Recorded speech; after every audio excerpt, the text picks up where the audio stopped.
enfim. Caiu, tá dando uma travadinha, essa live tá difícil de sair, né? Deve ter muita Pois gente com é, essa né? dor aí.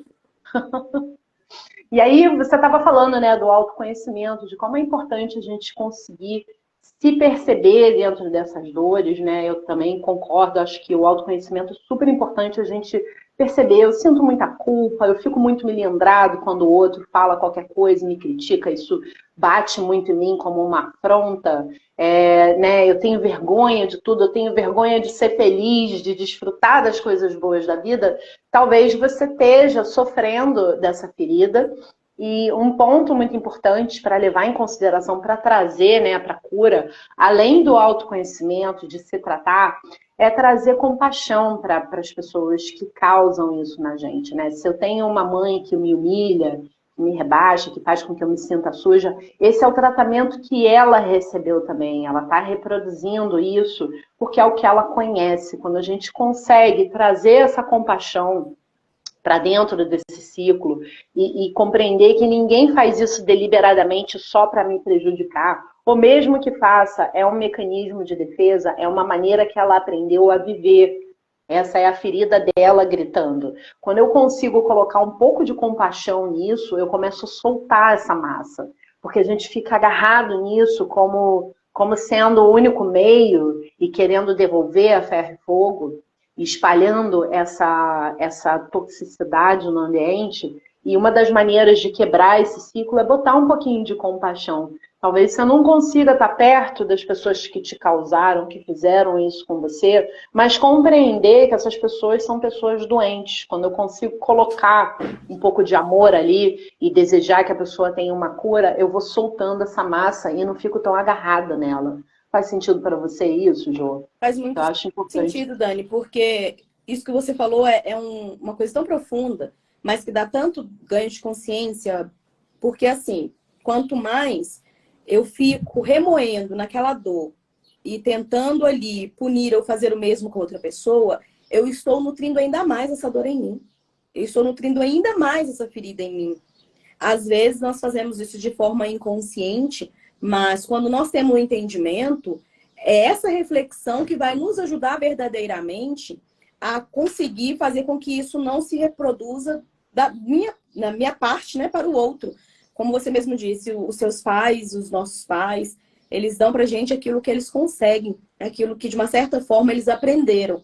Se eu percebo que aquilo não foi legal, poxa, minha mãe falou dessa forma comigo, eu me senti humilhada, isso não foi legal, eu trato agora de ganhar essa consciência para não reproduzir. Só que a nossa tendência é entrar no julgamento. E daí, quanto mais eu julgo, mais eu critico, mais eu não aceito, mais eu vou fazer de forma inconsciente. Então, fica naquele vício, né? Porque um ciclo ele fica repetitivo.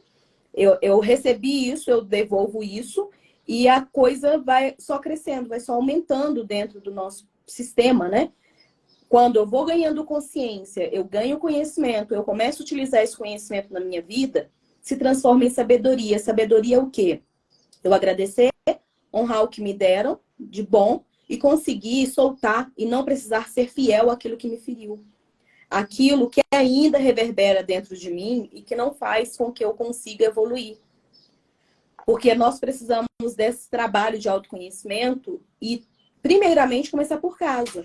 Às vezes queremos fazer essa expansão de consciência fora e esquecemos de fazer isso internamente. Esquecemos de curar primeiramente as nossas feridas e ficamos julgando a ferida do outro. E isso acaba o quê? Não nutrindo de forma saudável. E como essa ferida da humilhação, a pessoa já tem essa tendência de ficar na introspecção, quanto mais nessa introspecção que ela ficar remoendo e julgando aquilo que ela recebeu, mais nutrindo essa ferida inconscientemente ela vai estar. Ganhar consciência disso e conseguir se posicionar de forma diferente é o mais saudável. Nós já falamos da ferida do abandono, nós já falamos da ferida da rejeição, nós já falamos das feridas como um todo, da máscara que cada uma dessas contém. E hoje nós estamos falando da humilhação. Acredito eu que já deu para a gente perceber vários tipos de frequência que acontecem na manifestação do nosso dia a dia. Mas aí fica a pergunta, qual é verdadeiramente a ferida que nós precisamos de olhar neste momento? Aí vem essa reflexão. olhando verdadeiramente para essa ferida, é o primeiro passo para conseguir aceitar. Quando eu consigo aceitar, eu consigo ressignificar. Em outras palavras, a gente consegue lidar com ela, né? Que seria a cura. Porque a cura é igual o perdão. Perdoar não é amnésia. Eu vou perdoar a pessoa que ela fez e nunca mais vou lembrar. Perdoar é eu conseguir entender que eu caí naquela vibração, naquela frequência, eu vou ressignificar aquele processo e não vou ter a mesma dor igual eu tinha antigamente. Esse é o perdão. As pessoas acham que perdoar é ter crise de amnésia e não vou lembrar mais e tá tudo bem, né? A questão é, primeiro, a gente não tem essa questão do perdoar o outro. A gente precisa de se perdoar para ter entrado na frequência, porque nunca é fora, sempre é dentro. Se eu tô receptível àquela ferida, ela vai acontecer. Se eu tô receptível àquela provocação, ela vai nutrir essa ferida. Então, essa ferida da humilhação tende a fazer o quê? As pessoas podem ter problema na garganta. Por quê? Se eu tenho medo de expressar, se eu não vou falar, eu não estou me expressando, a garganta ela vai sofrer. A tendência é de engolir muito sapo. E o que acontece? Quando você engole muita coisa, chega uma hora que sai para algum lugar. Ou a pessoa vai ficar doente, ou quando ela soltar, vai vir com muita potência. Então, tudo aquilo que ela tentou evitar, engolindo todo o sapo, não manifestando aquilo que sentia, vai vir de uma forma muito pior, porque vai vir com muita potência. Ou seja, saber lidar com tudo isso é uma forma inteligente de viver a vida, porque evita rupturas desnecessárias, muitas das vezes. Evita situações muito constrangedoras, porque quem sofre a ferida da humilhação não quer ser humilhado, portanto, não quer passar vergonha. E se eu não quero passar vergonha, como é que eu vou manifestar, podendo agir, podendo viver, né? De forma que eu não vá explodir de forma desnecessária. Porque só quem está acostumado a engolir sapo sabe como é. Quando sai essa potência, essa sai com muita, muita força e vai destruir. Né? Uma força de potência, de ira muito grande. Porque ficou acumulada por muito tempo. Dani, falei.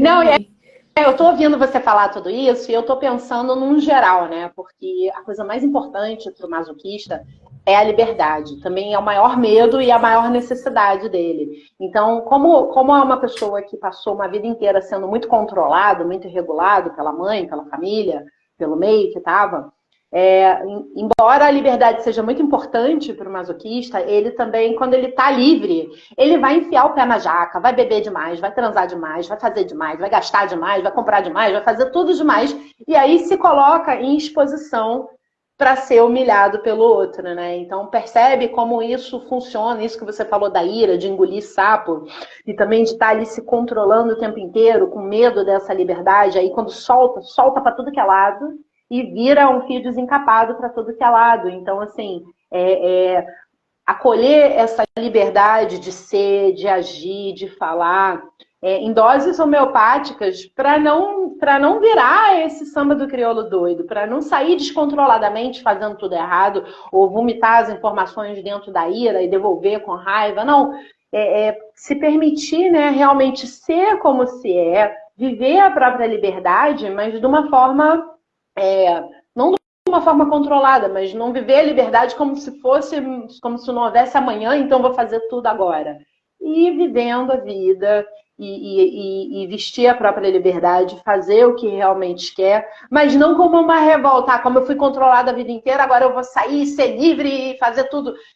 Calma, justamente, a gente precisa perceber que está sendo controlado uma vida inteira, então eu preciso me posicionar para dar um basta aqui, para poder fazer aquilo que eu quero e não me preocupar tanto que eu vou magoar alguém ou o que o outro vai achar. Eu preciso ser eu mesmo, eu preciso expressar a minha essência, eu preciso olhar para mim mais do que tudo, né? A pessoa que sofre essa dor da humilhação, ela não olha para si, ela está sempre ali querendo salvar todo mundo, querendo ser o bonzinho, querendo ajudar o outro, principalmente porque não se sente digno de ser olhado, de viver as coisas boas da vida, de se divertir, sente uma culpa muito grande quando se diverte, quando as coisas estão muito legais, e até na expressão do prazer sexual, O masoquista tem até medo de gemer, de falar o que gosta, como se ele realmente não pudesse receber aquilo que é bom. E é realmente se dando ao direito de ter o que é melhor, sim, de olhar para si, de olhar as próprias necessidades.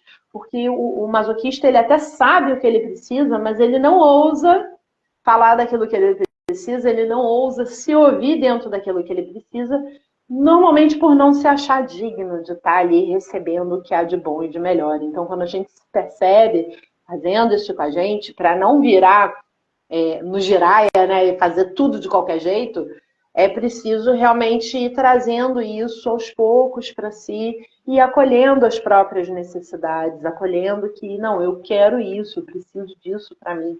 Se dá uma parte do tempo, se dá o direito de ter uma parte do cuidado para si também.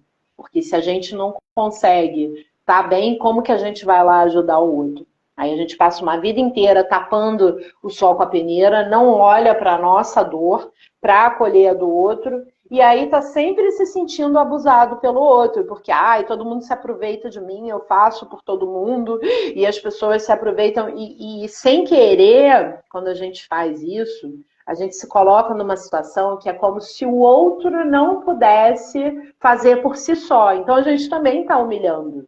Percebe que o ciclo vai se repetindo. A pessoa, quando ela vive uma dor inconsciente, ela vai reproduzindo aquela dor no outro e não percebe que está humilhando, porque se o outro não consegue fazer sem mim, então eu sou indispensável, eu não olho para minha ferida, o outro não se sente capaz de resolver a vida dele nunca. Então eu também estou colocando o outro numa posição de humilhação. Ou o outro se aproveita de mim, aí eu estou sendo humilhado pelo outro. E isso vai se reproduzindo inconscientemente. Então, de novo, ganhei a consciência, então agora eu tenho que parar de fazer isso? Não, calma. Você ganhou a consciência, você se percebe no padrão, você está consciente, você está desperto dentro daquilo que você está fazendo. Já é o primeiro passo para a cura. Né? Então, é a gente saber que a gente tem que se permitir, às vezes, repetir aquilo de novo, de novo, de novo, e desacelerando a intensidade da vivência. Beleza, não vou fazer tanto agora. Opa, estou fazendo de novo, tá? Como é que eu me tiro disso para viver o que é meu? Como é que eu tiro meu ponto de atenção daqui para colocar em mim? Vamos desacelerando. Você não vai conseguir do dia para a noite parar uma coisa que você fez uma vida inteira. Você vai ganhando consciência e você vai repetir aquilo quantas vezes você precisar, desperto dentro do padrão, melhorando aos poucos, em doses homeopáticas. A gente precisa ter muita compaixão com quem nos causa ferida e com nós mesmos dentro dessa dor. Esse é o caminho da cura. A cura não é uma bola de luz que vem e ilumina tudo e nunca mais eu faço aquilo de novo. Não, a cura é realmente estar consciente dentro da dor e ir mudando aos poucos a ação.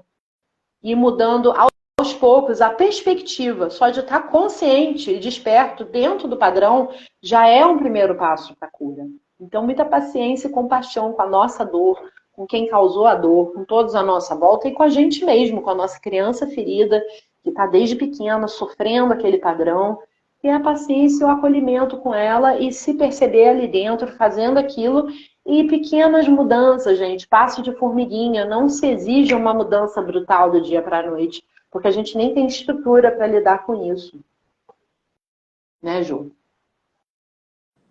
Ela não é real, né, Dani? Quando a gente vai nessa voracidade toda, a gente consegue no primeiro momento, mas depois a gente não consegue manter, porque não teve esse preparo. E aí é muito legal o que você disse, porque às vezes, querendo curar uma ferida, a gente acaba abrindo outra. Porque fica nesse lugar da punição, do julgamento. Nossa, como eu entendi, estou fazendo isso ainda. E não percebe qual que é o vazio que tem por trás daquele comportamento. Não percebe o que está fazendo você repetir o prato, né? Se você está repetindo, que tem alguma coisa que ainda não aprendeu. Ao invés de olhar o que está faltando aprender, a gente se pune. Que é o que faz geralmente as pessoas que têm a ferida da humilhação, essa autopunição de forma excessiva. Então, buscando curar uma ferida, acaba abrindo outra. E aí vai ficar nesse sofrimento, né? Nesse sofrimento porque não tem compaixão, não tem autocompaixão, não tem acolhimento. E lembrando que dentro desse acolhimento, eu só consigo fazer verdadeiramente para o outro se isso já está resolvido dentro de mim. Aí volta naquilo que a Dani falou. A síndrome da boazinha, né, que tá nessa ferida da humilhação, essa tendência de escapar para fazer para o outro, às vezes também é um orgulho mal usado. De achar que eu sou bom o suficiente, se eu não fizer, ninguém faz. Então, o receio de olhar para mim, ele é tão grande que eu acabo não olhando para os meus processos e vou achar que vou resolver o do outro. E aí, o que acontece? Vai postergando sempre e vai nutrindo essa dor, porque eu vou, entre aspas, ajudar o outro, mas eu estou estagnado no mesmo lugar. Aí começa a reclamação. Eu faço tudo para todo mundo, ninguém faz nada para mim. Eu estou sempre ajudando todo mundo, mas ninguém me ajuda. Aí é a pergunta que nós precisamos de nos fazer. Você se ajuda? É a pergunta que nós precisamos de fazer. Porque dentro deste mundo que nós aprendemos que olhar para a gente mesmo é egoísmo, a tendência é que muitos de nós, ainda que não tenhamos a ferida da humilhação, vamos vibrar na síndrome da boazinha. Porque foi dito que é feio, que é egoísmo olhar para dentro, olhar para a gente mesmo, para o próprio umbigo. Então tá um monte de gente em dor, acreditando que vai conseguir ajudar o outro a curar a dor dele. Ou seja, neste momento a reflexão é: olhe bem para essa ferida emocional, acolha-se bem, tenha compaixão do seu processo, vá com calma, viva um momento por vez. Se você mudar 1% diariamente, no final do ano você mudou muito mais do que 100%. Você mudou 365%, mas de forma amorosa, de forma humana, entendendo que nós vamos errar e tropeçar nos processos. É normal, mas é melhor tropeçar e caminhar do que ficar estagnado olhando para a própria ferida, como a Jaque tinha disse anteriormente, no papel de vítima, buscando culpados externos pelaquilo que não estou satisfeita na minha própria vida. Se eu não estou satisfeita, se o problema começa com eu, quem só pode resolver sou eu. Aí tem aí várias terapias e profissionais dispostos a ajudar a passar pela transição, mas não é passe de mágica. E se você não der o primeiro passo, ninguém pode dar o segundo por você. Sempre vai ser de dentro para fora. E a Dani gosta sempre de trazer também o outro lado. Dani, você trouxe hoje o lado da ferida da humilhação? Trouxe o outro lado da ferida da humilhação. A pessoa, né, a pessoa que sofre essa ferida, quando começa a se curar dela, elas são pessoas que conhecem muito bem as próprias necessidades. Elas ouvem, né, e não executam. Mas aí, quando começa a se curar, quando começa a se permitir viver as coisas boas, elas conhecem bem as suas necessidades, são muito sensíveis às necessidades dos outros. São pessoas que realmente conseguem perceber o que o outro precisa e também é capaz de respeitar a liberdade do outro, né? Como a pessoa aprecia muito a liberdade, a pessoa que sofre da máscara do masoquista, ela respeita também muito bem a liberdade do outro. São pessoas que são boas mediadoras, conciliadoras, elas fazem aquele meio de campo na família, nos meios que andam, elas conseguem conciliar todo mundo muito bem, gostam do prazer, deixa os outros à vontade, porque não, né, se sentiu sempre tão atacado, então ela sabe como fazer o outro lado se sentir bem, né? São pessoas generosas, solícitas, altruístas, mas sem se perder no outro, elas ainda olham para si, têm um talento de organizar as coisas, reconhecem os próprios talentos, né? E tem uma grande dignidade, demonstra orgulho naquilo que faz. Isso é quando se equilibra, se cura essa ferida, a pessoa tem todas essas capacidades, esses dons, mas quando está em desequilíbrio, quando está na outra polaridade, está sempre se sentindo inferior, nunca está conseguindo se sentir merecedor de viver aquilo que é bom. Uma pena que não ficou gravada a maior parte dessa live, ela caiu, né? A gente falou tanta coisa legal, mas não ficou. Mas a gente tem a primeira parte da live, a gente já falou um pouquinho, né? Na última vez que a gente conseguiu sustentar até o fim. E é isso, espero que tenha trazido um pouquinho de ganho de consciência e um pouco de um olhar mais compassivo para todas essas dores, para cada um de nós, que a gente tenha muita paciência com o nosso processo de crescimento, com o nosso processo de cura, com as nossas dores, amores e horrores. E qualquer coisa a gente está por aqui, né, Jô? Para apoiar. Gosta desse tema e quem quer entender um pouco mais sobre essa questão da ferida da humilhação, eu fiz um grupo no Telegram, que eu fiz um resumo deste livro que a gente está lendo, estudando. Quem tiver interesse pode me chamar no direct. Convido também as pessoas que são da minha rede, que ainda não conhecem o trabalho da Dani, para que comece a seguir o trabalho dela. Ela é uma top demais aí, né? Vários outros segmentos que ela faz terapêuticos. E é isso, né? Nós vamos falando nas próximas lives, eu não sei que dia que vai ser, que horário vai ser, mas a gente vai continuar falando das feridas, das feridas emocionais até terminarmos as 5 feridas. A gente já falou 3, né, Dani? Já falamos, ainda tá faltando já falamos do abandono, da rejeição e da humilhação. Eu acho que a próxima é a traição, se eu não me engano. E aí, quem gostar desse bate-papo, fica aí ligada nas nossas redes, que a gente vai voltar em breve para poder falar da próxima ferida. É um prazer ter vocês aqui conosco até esse momento. Muito obrigada pelos coraçõezinhos, os comentários. É sempre muito enriquecedor a participação de vocês. Infelizmente, a live não ficou gravada, né, na primeira parte, mas ficou o que tinha que ficar. E aí, um beijinho para todos vocês e até mais. Tchau, tchau, Dani. Beijinho, obrigada pela... É bom, muito bom estar aqui com vocês. Beijinho. Tchau, tchau. Tchau.